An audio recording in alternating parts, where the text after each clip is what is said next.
Myrtle, this is Season. You remember me telling you about her, right? You probably removed your piercings this morning so as to not look like you fell face first into a tackle box, didn't you?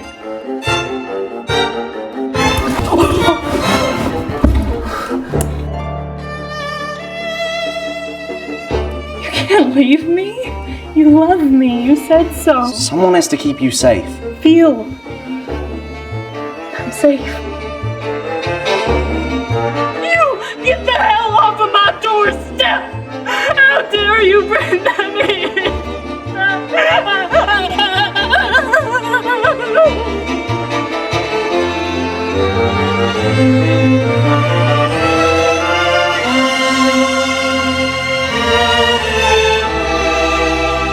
Who were you?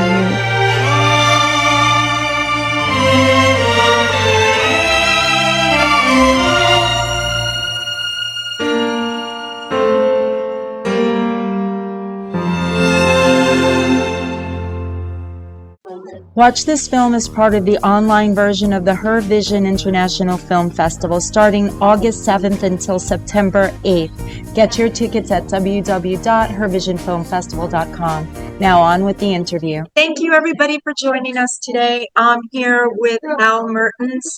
He is a wonderful director, screenwriter, producer, and he has a high-placing film in our festival this year. It's called Thank You, Amelia Earhart. It just blew my mind. I think it's such a wonderful film. So everybody, please welcome Al Mertens. Yeah. Thank you. Yes. Thank you. Thank you. Let's get into it. Thank you, Amelia Earhart. I have to say, I love the title. It's so catchy.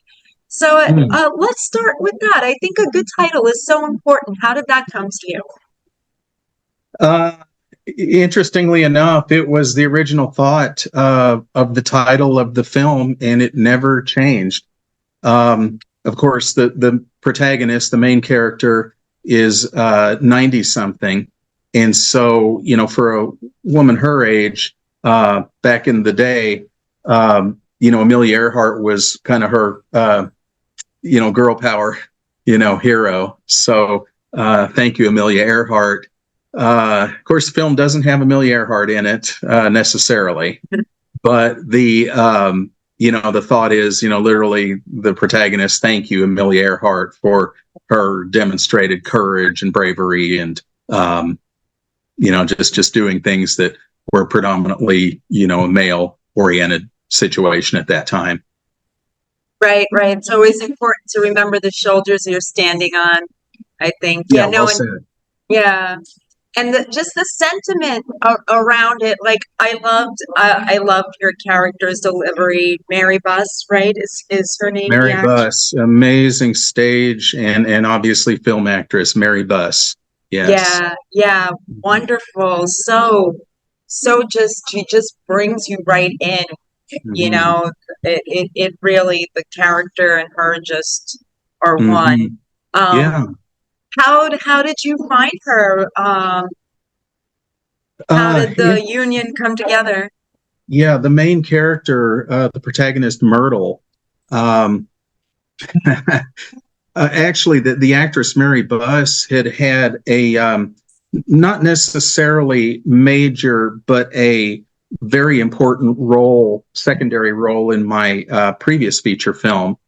And so my wife and I, who you know, my wife had 6 or 7 different production titles on this film. She had no thought of anyone other than Mary playing Myrtle. And I had a couple of other people in mind, and I've told Mary this before. So my wife wasn't really having that. So, you know, Mary, it was. And now, you know, it's one of those things you just can't imagine anybody else like being in that, you know, in that role.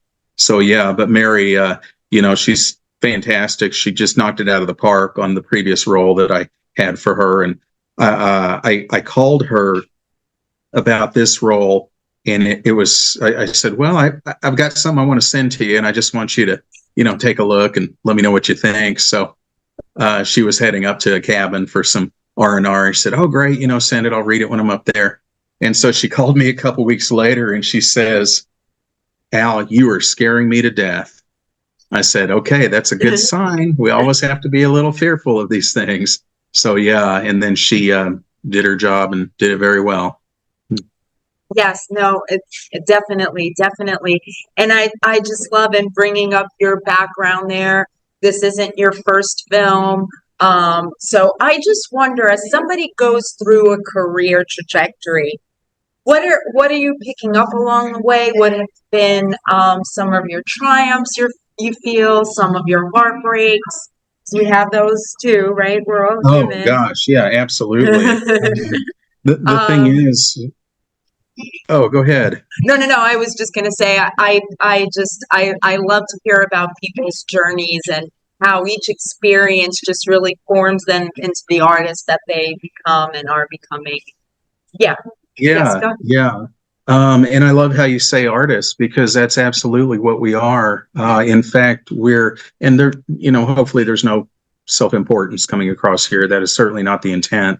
But, as artists, if you're creating art, then you're an artist. I think sometimes we're afraid to call ourselves that, like there's some kind of veneer of, outwardly success that has to be achieved before we can, do that. But no, I mean, if we're working on art in any capacity, at any level, at any stage, then definitely we're an artist.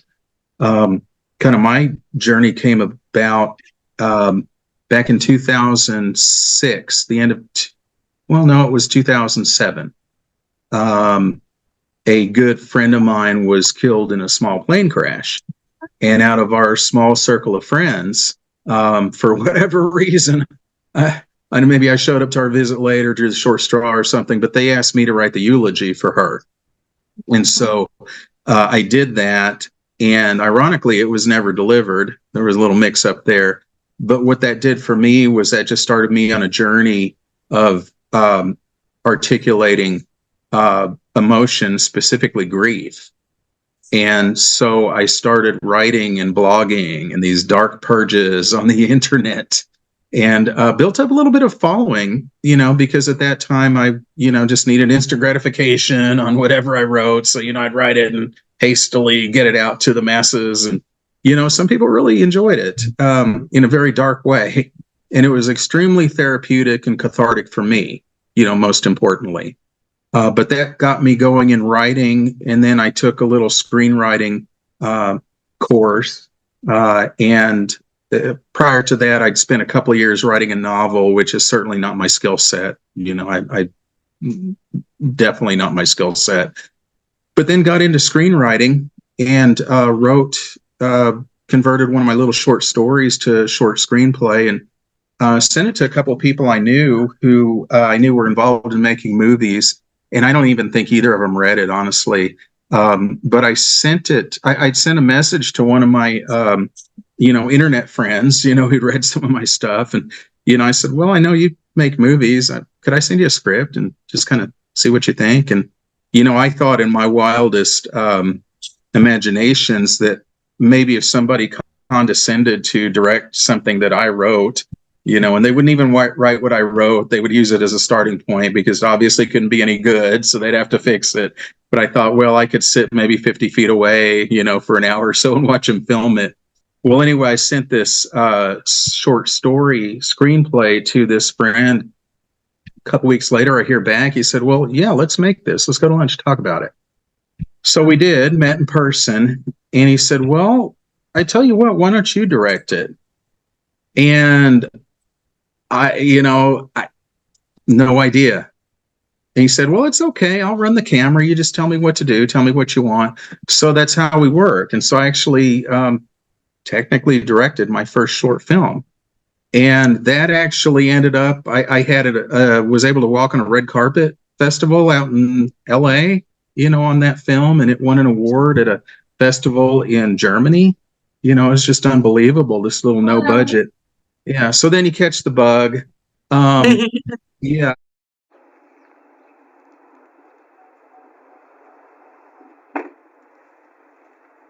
He's driving his penis, lords and ladies. His penis! Penis! Praying expenditures nullifies its softness, penis! I've had it this time, Daniel. I'll get some new material, Bobby. I'm booking you this time. You never have before. I've got it. Ain't all of us got some lame old white girl problems?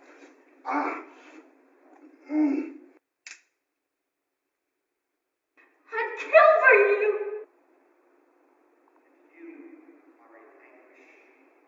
Don't judge me!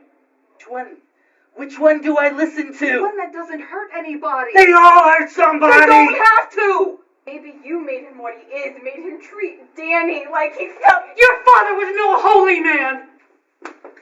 Now he claims us. Now he wants to play nice. I won't fight! I won't fight! And there's so much gratification, but the main thing is it's just the joy of creating art. You know, for me, it's art versus commerce. Not that those things can necessarily be mutually exclusive or have to be, but, you know, it's just, I got to write from the heart. And, you know, whether that pigeonholes it into something that's easy for distribution or not, you know, that's just not my concern. I have a quote unquote day job. And so, you know, this is outside of the commerce realm.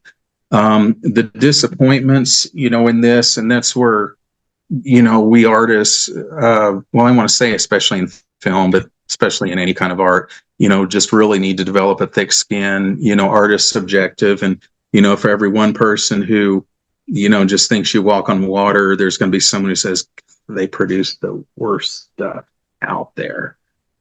This particular film, this is a very polarizing film. You know, people who tend to like it really like it. And some people just, I mean, it's just abhorrent. They just think it's the worst. And they, you know, how could you even waste your time, you know? So, but, you know, art's, you know, part of art is to get an emotional reaction, and they can't all be the warm fuzzies. So, you know, I guess the disappointments are when a festival you really wanted to get into, you get the rejection notice, or, you know, or you know, just you know, maybe at that moment in time, you're a little more dependent on the goodwill of others or their good opinion. And, you know, sometimes it just kind of hits you in that point. And, you know, but at the end of the day, you know, I mean, none of that matters, or none of it should matter.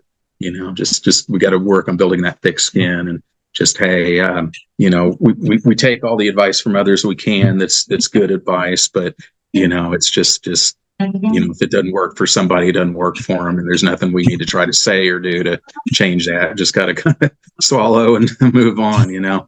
I think it's a thinking person's film. Like, I think it like draws you in, like you want to like settle down and know these characters. And like, you know, like I was saying to you before the interview, I love the marriage of like a simple backdrop, a simple setting, but complex characters. You know, it's kind of like, oh, what's the name of that film? It starts with a C. It was 4 great actors talking in a room. Oh yeah. I love that film, and it's just escaping me right now. I know exactly the film you're talking about, and I'm drawing a blank on it as well. Kate Winslet is in it. Yes, yes. Oh gosh. It starts with a C.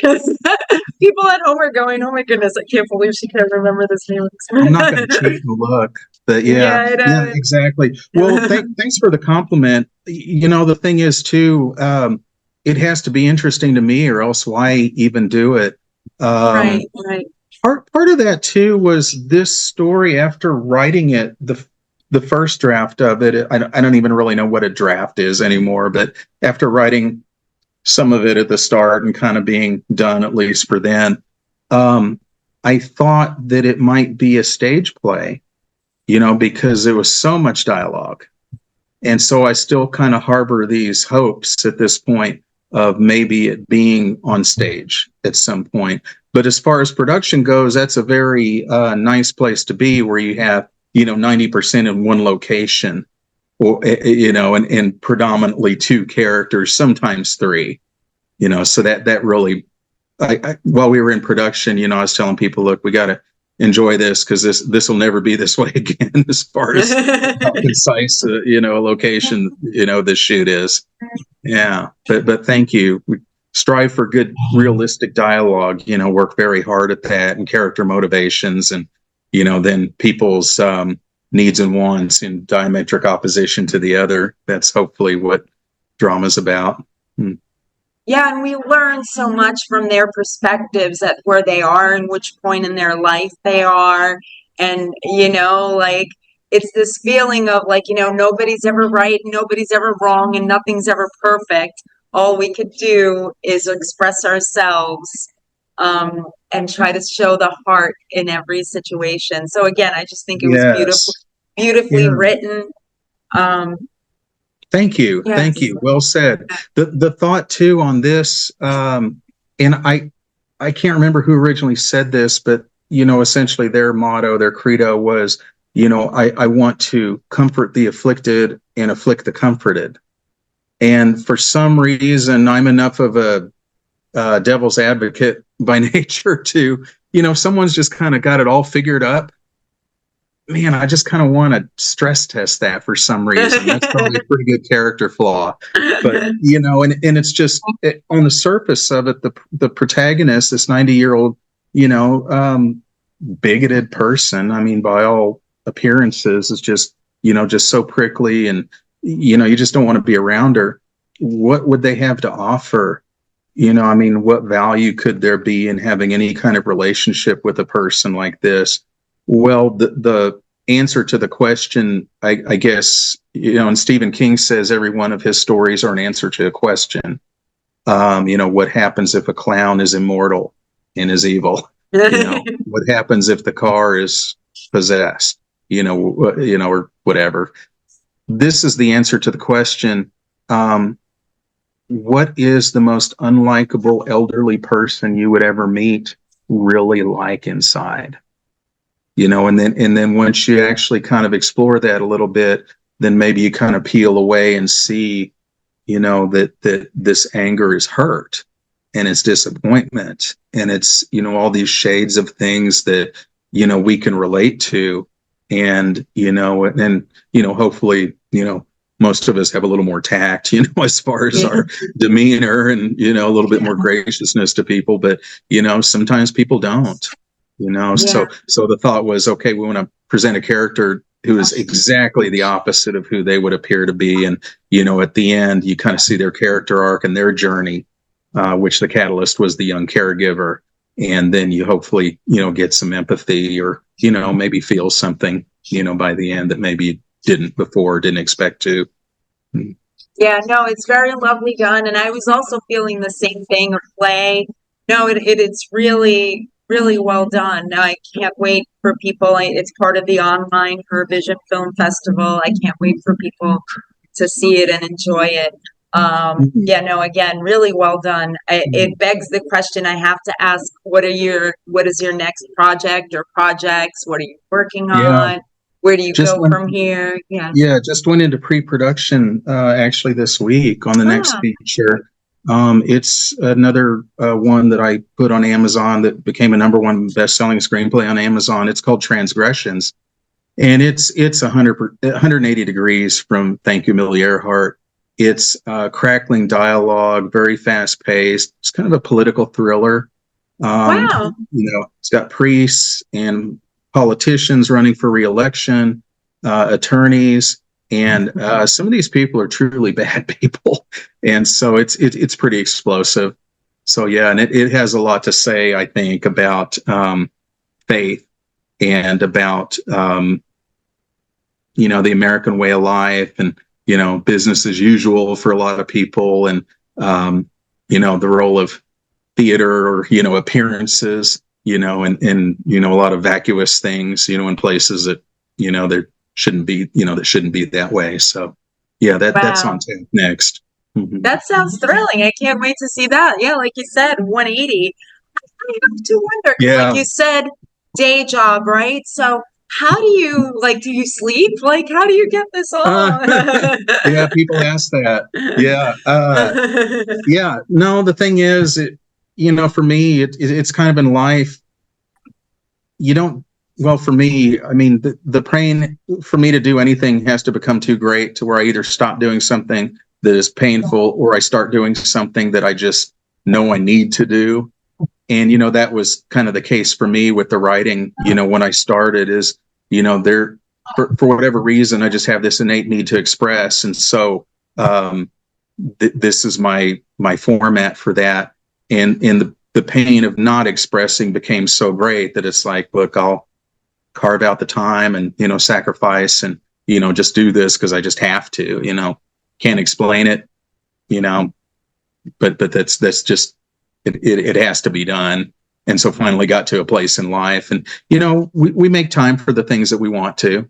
And so, I'm able to squeeze in a little bit every day, very early, sometimes a little later. My brain cells are usually gone later, so it's usually a little earlier. But then sometimes, on the weekends and whenever I have 15 minutes, that nothing else is going on, I'll scratch away a little bit on something, always working on movie shots and, what do I like in this TV show we're watching, or, we'll create files of things to come back to and, maybe slip in or, you'll hear a conversation and somebody will say something that's particularly striking. So all that goes, in a file and, or when you're really working on something, then you start thinking like the characters or you're in these characters. And so, a lot of times then you're in the zone, or at least this is how it works for me, where you'll hear people talking or see something on a show and it's like, oh yeah, we need to express that kind of attitude here. Oliver Stone says, the movie business is a business of paying homage. We never steal, but we do pay homage. Carnage. That's the film. It's just Carnage. Yes. Well done. I was going to search for that when we were done here. Yeah. No. My misery. No. That's great, though. I love what you said there. It got me in that mood because it seems like your wife is kind of like your production partner or your sounding board or a teammate. So I wonder, like, when you're writing something, if she wakes up to Al for breakfast, but then by lunch, your mind's already in your character. No, yeah. Well, I have a friend who's an author. She calls it book brain. She's kind of somewhere else most of the time when we're in the zone. No, Brandy, we really don't talk about it that much. I'm the one who brings it up, but she's got a lot of levels and a very good understanding of storytelling structure. And I mean, even someone who isn't involved in making movies knows truth and knows what works and what doesn't intuitively. Case in point, I just finished up another feature script that I hope to shoot after this next one. I've got kind of a backlog of scripts written, but I'm really excited about this one I just finished. It's called The Town. And I had a dilemma because I really needed one of the characters to kind of come back at the end, but, they ran into difficulties, before that. But she, we were just sitting outside talking, and she's like, well, what about this? Oh, yeah. Okay. That's perfect. We'll do that. So yeah, it's good to have someone to bounce these things off, for sure. Well, that's wonderful. I thought she might have been more involved since you were saying earlier how she was really voting for Mary to get the part. So I thought it, was even more involved. But yeah, no, definitely. Just like a sounding board too, because like you say, sometimes, we write what's in our heart, and it's good to just have somebody translate and help us process that. No, that's wonderful. I could, I'm sure there's people out there that have the opposite of that in a marriage, right? That somebody wants to do something really artistic and maybe the spouse wants to hold them back in some way for no, just do that 9 to 5 or something. So yeah, no, I just appreciate when people can, be so supportive of each other like that. It's something nice to see. That's no, that's wonderful. So it seems like you have a backlog. That's wonderful. So we're gonna keep on seeing great stuff from you all the time. Well, God willing, God willing, you'll keep seeing stuff, and God willing, you'll think it's great. God willing. I love that line, not to give too much away from the film when people watch it, but I love the line you have in this one. about the piercings. At Oh least it yeah, doesn't look like your face fell into a tackle box. I just thought yeah. that was Felt face first hysterical. into a tackle Yeah. box. Yeah, yeah. Well, that's out there sometimes. But for someone with the older character sensibilities, just I mean, it's right in character with someone who feels that way and isn't afraid to express that right to Yeah. that person. Right, right. No Yeah. filter. Yeah, I hear the filter melts away. Yeah. Right. Right. In some So, anyway. In some. mhm. Yeah. Yeah. Yeah. As we Aw. get older, maybe we are less concerned about what people think. I mean, I kind of sort of feel that way myself, but I hear other people say that. So okay, well, fast forward to someone 40 years older than me. Yeah. Okay. Yeah. They probably, yeah. Yeah. She's the queen of the roost. She's absolutely, pretty fun to write for. That's for sure. Yeah, yeah. Yeah. I'll just ask you this, and because I think it's going well. I don't want to keep you too long, but just in dealing with actors, what have you found some like a tip that maybe you could give up and coming filmmakers, like what the relationship with an actor you feel should entail or could entail, just anything like that, because I think like maybe film school people might get so bogged down in the technical that maybe that interaction might get overlooked. I think everybody's Yeah, different, but yeah, that's a great question. And bear in mind, for everything that there are no rules. For anyone who says this is the way to do it, there are people doing it 180 degrees different and having just as much, if not more, success their way. So, asking what works for me. After directing Thank You, Amelia Earhart, I read something by the great Francis Ford Coppola, who I actually had the pleasure of being in a room with 2 years wow. ago. Yeah, tell me about it. We'll have to ask about that after this Yeah, then. So I have to keep you a yeah. little bit Actually, that's longer a then. good I'm sorry. story. Yeah, no problem. He says that basically, and I'm not even sure I totally agree with this, but it's Francis Ford Coppola, so what are you going to do? He says that pretty much everything on a film that doesn't go quote unquote right, the director can blame on someone else, except for one thing, which is the performances of the actors.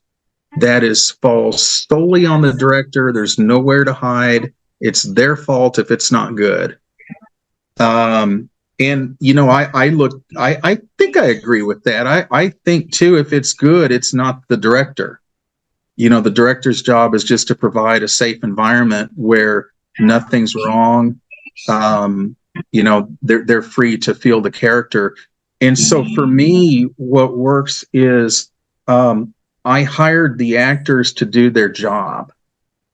They're not telling me how to direct.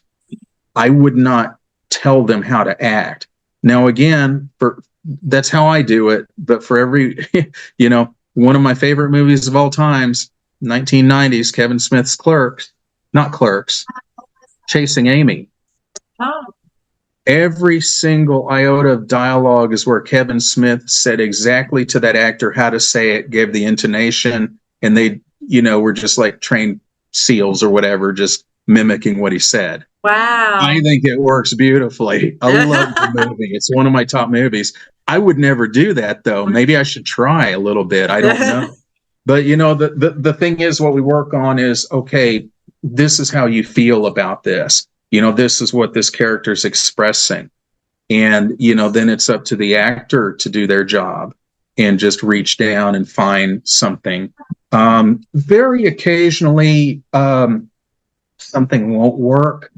But then, while we're shooting, okay, well, let's just try it like this, or let's just move it over here, just a foot or two, and, see how that feels, but the contrivances of trying to dictate aren't something I want to do. And I, to me, love Chasing Amy, but man, I don't think it really works that well usually.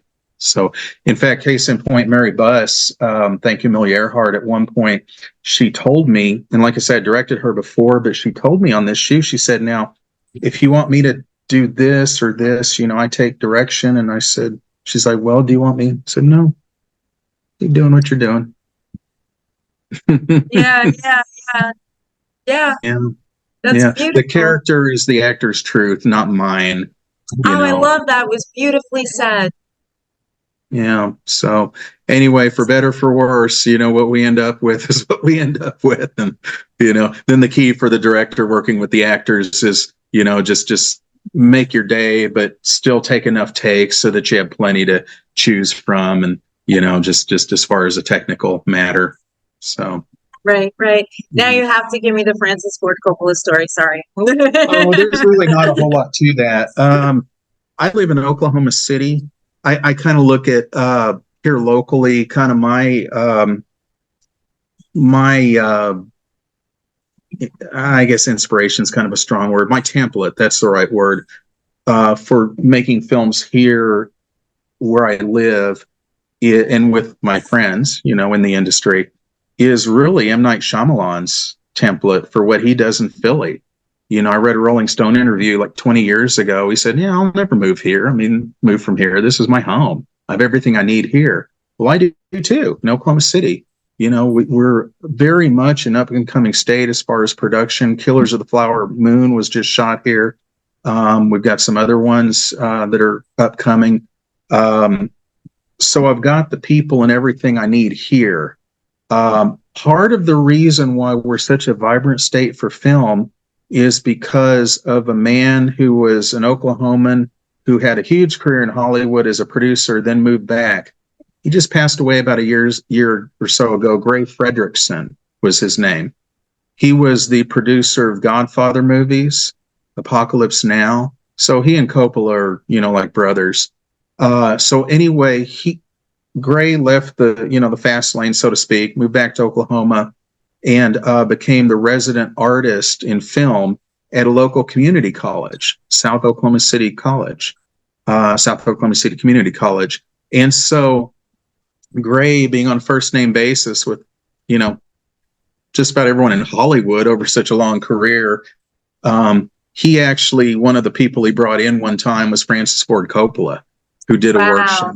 Yeah, in fact, Francis did some shooting here actually at their facility. And so Francis, graciously agreed to, discuss film, with a fair number of us, kind of formally. And, we had an interview and everything. And, just listening to him, and saying things like, the things that you're pretty much get fired for at some point are the things they give awards to you for, at some point. The things you do. Awesome. Yeah. It is so awesome. And, I was sitting there just taking it all in and thinking, for film, he's one of our demigods, basically. And, it's like, what? It's like I'm a painter and Ren Law is sitting here talking about his craft.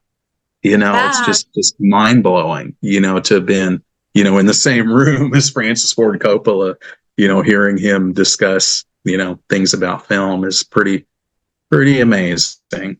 So that, I got to be a fanboy. Yeah. So that's Coppola's story. Brilliant.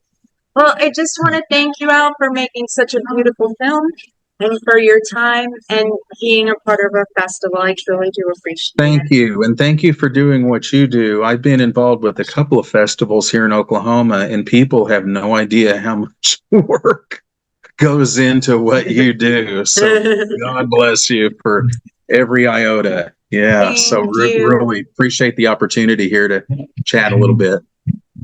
Thank you. And God bless you too. Yes, you're amazing. Thank you. Thank you, Katerina.